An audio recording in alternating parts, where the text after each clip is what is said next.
लड़ाई है, आगे और लड़ाई है, अभी तो लिए लड़ाई है, आगे और लड़ाई है, अभी तो लिए लड़ाई है, आगे और लड़ाई। संदीप कुमार मौर्य, राष्ट्रीय अध्यक्ष, all India government driver confederation. Sir, संक्षिप्त बिंदुओं में ये जानना चाहेंगे कि क्या क्या मांगे हैं आपकी?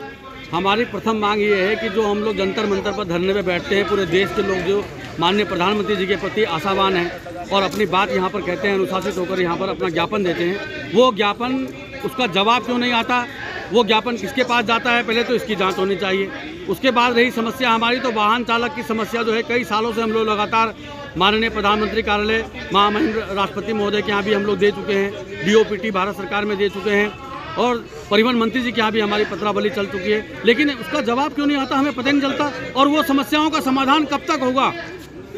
RTI क्यों नहीं लगाया आपने? हर काम के लिए वाहन चालक के पास इतना समय नहीं होता है। आज बड़ी मुश्किल से हम लोग यहाँ पहुँचे हैं और हमारा जो काम होता है सरकारी वाहन चलाना है, अधिकारियों के साथ में रहते हैं हम लोग, बहुत ही लोक सेवक के रूप में हम लोग अति आवश्यक सेवा के अंतर्गत हैं। बहुत मुश्किल से ये पत्राचार का समय निकालना पड़ता है। तो आज हम यहाँ बैठे हैं कि शायद हमारी कोई सुध ले ले, इस आशा में हम बैठे हैं। तो अभी तक क्या सहयोग मिला है? अभी कुछ सहयोग मिला आपको? अभी तक तो हमें उन्हीं पत्रकार भाइयों का सहयोग मिला, वही हमसे सवेरे से आके बाइक ले रहे हैं और पिछली बार जो बाइक ली थी उसका क्या परिणाम हुआ वो भी हम खोजना चाहते हैं आज, कि क्या यहाँ पत्रकार जो सब लोग बैठे हैं, क्या इनकी बात भी गवर्नमेंट सुनती है?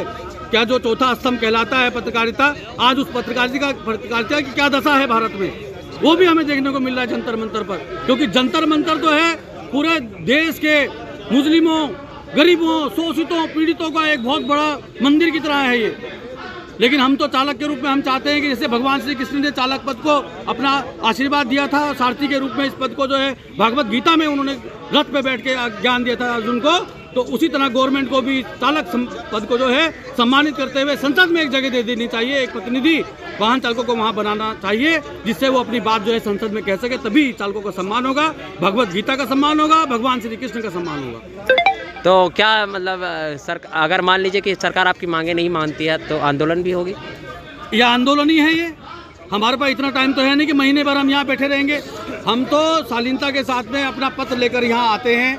अगर हमारी बात कोई सुनता है तो ठीक है, नहीं सुनता है तो हम लोग लगातार पत्राचार करते रहेंगे।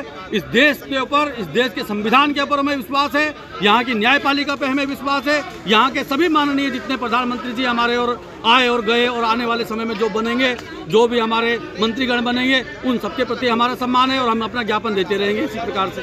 अपने साथियों का सहयोग कैसा मानते हैं? हमारे साथियों का सहयोग हमें 100% मिलता है। वाहन चालक है, छुट्टी लेकर आने में बहुत प्रॉब्लम होती है दिल्ली में।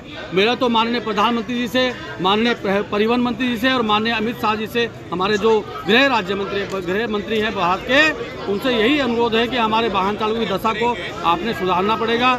इनकी दिशा समझनी पड़ेगी कि वाहन चालकों के ऊपर ज़्यादा अत्याचार ना हो, इनके ऊपर ज़्यादा चालान आदि जो सजा देने का प्रावधान है ये खत्म किया जाए। वाहन चालकों के लिए सड़क पर चलने की व्यवस्था सरलीकरण होना चाहिए। इसका प्रशिक्षण वाहन चालकों को, चाहे कोई भी वाहन चालक हो, उसको निःशुल्क प्रदान किया जाना चाहिए। बच्चे को चालक गाड़ी चलाने का ज्ञान होना चाहिए। इसके लिए गवर्नमेंट को युद्ध स्तर पर एक प्रकरण चलाना चाहिए, जिससे कि सभी को जो नए लाइसेंस जारी हो रहे हैं, उन नए लाइसेंस लेने वालों को प्रशिक्षण की निःशुल्क व्यवस्था हो।